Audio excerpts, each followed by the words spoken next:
Welcome. Thank you for joining Carini Arts. Please check out cariniarts.com for my shop, my blog, my podcast, and my other platforms because I need your support to keep the impossible dream alive. Now, today, I want to talk about being a professional artist and what that means.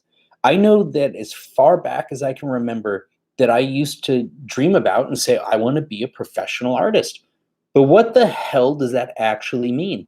Even looking at it today as a quote professional artist, I still ask myself the question, what does that mean? I think that being an artist is something that really is ingrained in the DNA of all of us. I think that a lot of times we have it conditioned out of us in life by people that talk us out of our dreams. But I think that we all have artists within us. And I know that as recently as a couple years ago, when I started doing art fairs and festivals, I would go to the fairs and festivals and I'd have people come up to me and they say, "Oh, well, I'm an artist too." Or there would be someone who'd say, "Oh, my daughter's an artist too." And I would say, "Oh, tell me what do you do?" And they say, "Oh, well, I don't really do much anymore, but when I was little or younger, I used to do this and then I stopped doing it." So it conveyed that there is definitely a spectrum and sometimes a gap. And so when people say they're an artist, it can mean a lot of different things. Now, professional artist, what does that mean? Now, to me, being a professional simply means that you get paid for something that you do. Does that mean that you make your living off of it or your sole living off of it and that you don't do anything else? I don't think it has to at all. As far back as, or as recently as a couple years ago, I was still holding another job. I was still doing something else and doing my art on the side. My art was still something that I considered to be my profession. It was almost as if the other thing was something that was just there to kind of bolster and to help me out. But the truth was is that it didn't really help me out. It was more of a hindrance. So I found that burning the bridges and burning the boats was the best thing for me to move forward in terms of being 100% a professional artist so that there was nothing else. There were no other options for me to be fully engulfed in what I do. Now, for you, it may mean something else. You may have a different journey. And so you can be a professional artist and you don't have to do what I do or do what you see other people doing. You don't necessarily have to check certain things off the list. You don't have to do certain shows or work with certain galleries or work with galleries at all or sell stuff in certain places. If you sell your work, in a sense, you are a professional artist. So when I think about it, and I go back in time and I look to when I was in, I think around third grade, and I sold some of my little X-Men drawings to Mark Pinto.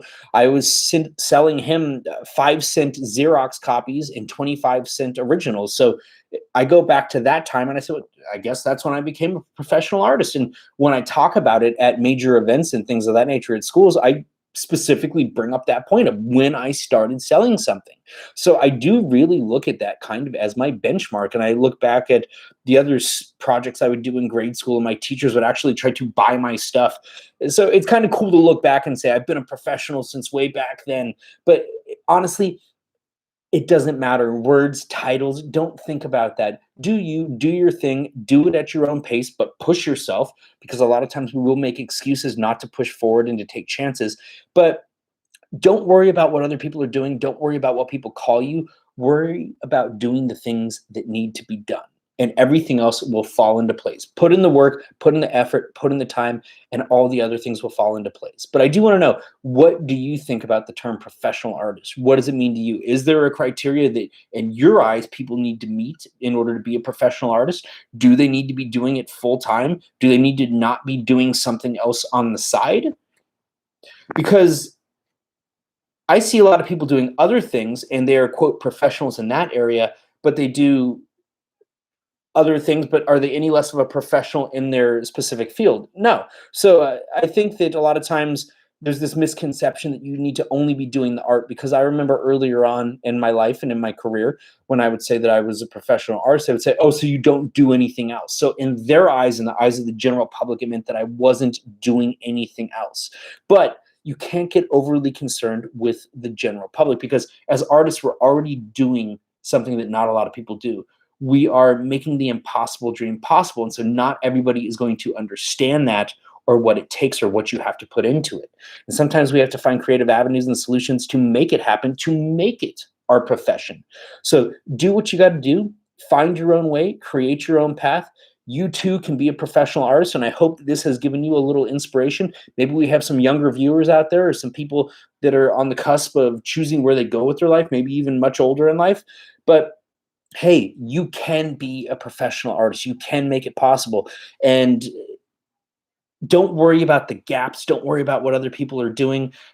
Put in the work, put in the time. You can make it happen. You too can be a professional artist. I believe in you. Check out CariniArts.com. Send me your questions, send me your comments, put them on this thread, and join me for my future talks and let me know what you want to talk about. Have a great day. Carini Arts.